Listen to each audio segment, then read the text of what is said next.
అంటే తను ఇప్పుడు ఎక్కడికి వెళ్తుంది అంటే లావణ్య నేను ఎవరు అడుగుతున్నారో చెప్పండి. ఇప్పుడు మీరందరూ కూడా దయచేసి రాస్తారు అక్కడ నుంచో పెట్టండి, మా ఇద్దరిని మాట్లాడుకోనివ్వండి. ఒక నిమిషం. మరి 10 సంవత్సరాలు ఉన్న మనిషి ఒకసారిగా నన్ను మాట్లాడనివ్వకుండా చూడనివ్వకుండా చేస్తున్నారు. నేను ఎలా బతుకున్నాను? ఎవరు చూడనీయకుండా చేస్తున్నారు అందరూ అండి. మరి తను సపోర్ట్ చేసే వాళ్ళు అందరూ అవ్వచ్చు, ఎవరైనా అవ్వచ్చు. ఇప్పుడు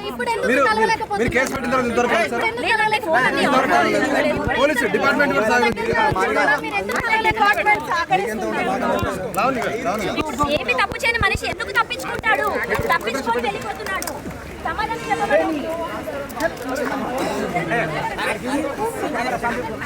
వెళ్ళనివ్వండి, వెళ్ళనివ్వండి, వెళ్ళనివ్వండి. మీకు పెళ్ళైంది కదా, మీ భర్త మిమ్మల్ని వదిలేస్తే ఏంటి? నా భర్త నన్ను వదిలేశాడు, నాకు నా భర్త కావాలి, నాకు నా భర్త కావాలి. అన్ని అయ్యాయండి, 10 ఏళ్ళు ఉన్నామండి. 10 ఏళ్ళు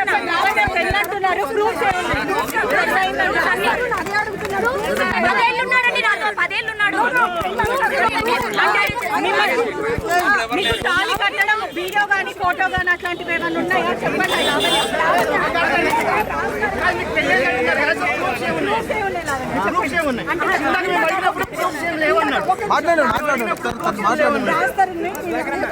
పెళ్లి గురించి రాస్తారని ఏం చెప్పాడంటే చూపించిందా అని అడిగాడు.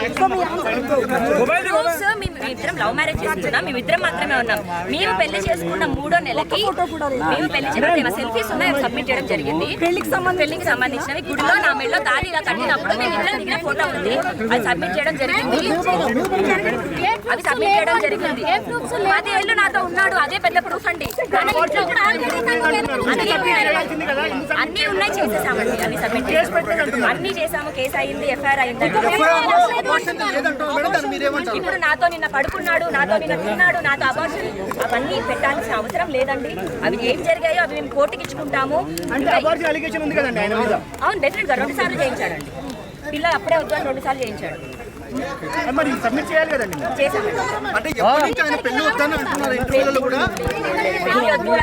బయట సమాజానికి అదొక కారణంగా చెప్తున్నాడు, అంతే తప్ప ఎందుకు అర్హత లేదండి. అతను నా ఇంట్లోంచి పారిపోయాడు. ఈ కార్ చూడండి, అతను కానీ అతను వాళ్ళ ఫాదర్ కానీ రాస్తారు, నిల్లు రాస్తారు, కార్ తీసేసుకున్నాను అంటారు. నేను ఒక నార్మల్ అమ్మాయిని, వాళ్ళ అతని ఇంట్లో ఉన్న మనిషిని తీసుకొని ఏదో కబ్జా చేయడానికో ఇప్పుడు ఇంటికి వచ్చి చూసుకుంటారా?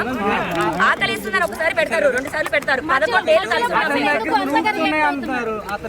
ప్రూఫ్స్ అన్ని సబ్మిట్ చేయడం జరిగిందండి. లేవు అని అతను చూపించమనండి, ప్రూఫ్ ఉందని చూపించాను.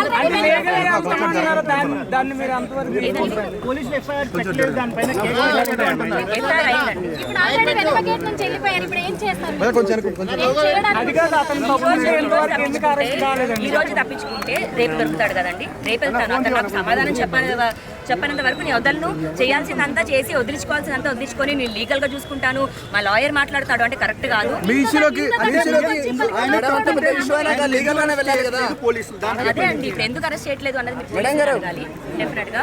ఇప్పుడు అతను మరి అన్నది నాకు తెలీదు. నేను ఒక కామన్ అమ్మాయిని, నేను బయటకు వచ్చి న్యాయం కోసం పోరాడింది, మీడియా హెల్ప్ తీసుకుంది.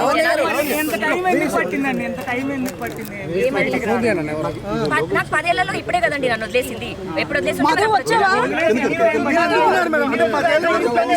పెళ్లి చేసుకున్నామని బయట ప్రపంచానికి చెప్పనంత మాత్రాన డాక్టర్స్ డే స్పెషల్ కుటుంబ సభ్యుల మెడిసిన్ పై 50% తగ్గింపు, డాక్టర్ కన్సల్టేషన్ ఉచితం, డైట్ మరియు ఎక్సర్సైజ్ చార్ట్, ఇమ్యూనిటీ బూస్టర్ మరియు ఫ్రీ కౌన్సిలింగ్, అన్ని రకాల అనారోగ్య సమస్యలకు మెడినైన్ తో పరిష్కారం.